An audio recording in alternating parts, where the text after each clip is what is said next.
The first time I saw her smirk, it was over his coffin, just the slightest twitch of her lips, enough to show she was pleased with herself. "You can have Dad's old shed," Melissa said, brushing invisible dust from her designer coat. "I'll take the $300K. Fair enough, right?" The lawyer beside her didn't flinch. He'd already seen the will, signed and dated 3 weeks before Dad passed. She had made sure of it. I stood there, staring at the small wooden box that held what remained of the man who raised us, the man she abandoned when he couldn't even lift a coffee mug without trembling. The shed. That was all she left me. But she didn't realize what she had really handed over. When Dad first got sick, Melissa promised she'd help. "We'll take shifts," she'd said, her voice all sugar over the phone. But she never came. The calls got shorter, the excuses longer. "Work's been crazy. Flights are expensive. You're doing such a great job." Though, I told myself she was scared. Some people can't handle sickness. That illusion shattered the day I found the paperwork. A transfer of ownership. Dad's name off the deed. Hers added. She'd driven him to the bank just 2 days after his first chemo session, telling him it was to refinance. He trusted her.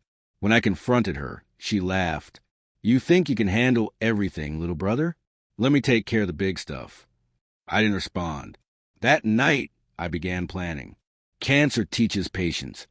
Watching days slip through trembling fingers, knowing the end comes slow but certain. I applied that same patience to her. While she sent her monthly texts, "How's he doing?" I recorded, collected every voicemail where she admitted convincing Dad, the signed documents, every timestamp proving she wasn't where she claimed.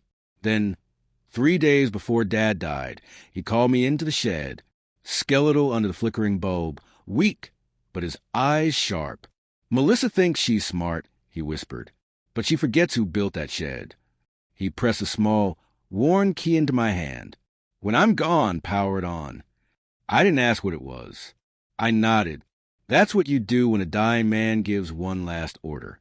After the funeral, when the house felt empty, I walked to the shed. The key fit perfectly into the old breaker box. I flipped the switch. Electricity hummed through the air. A panel in the far wall slid open. Inside, a monitor flickered to life, showing a video of Dad.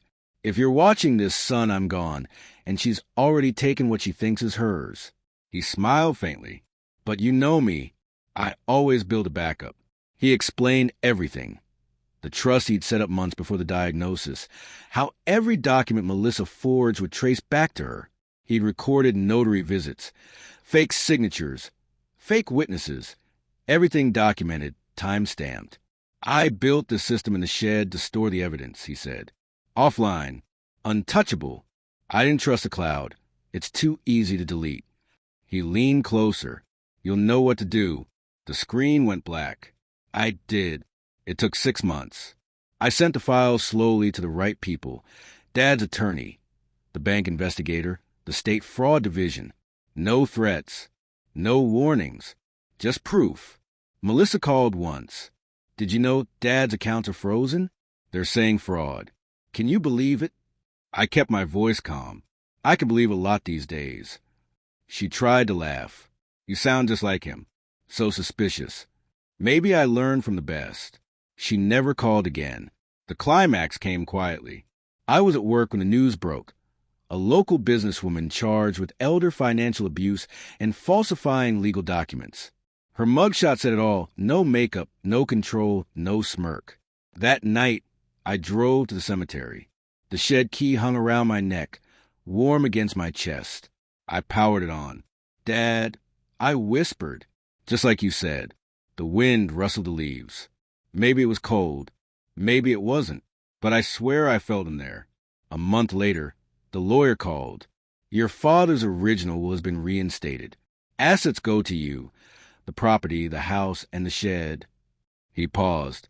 He left a note, too. Said you'd understand. The note was short. Just 5 words in familiar handwriting. "Build it stronger next time." Melissa's sentencing was swift. No plea deal. No apology.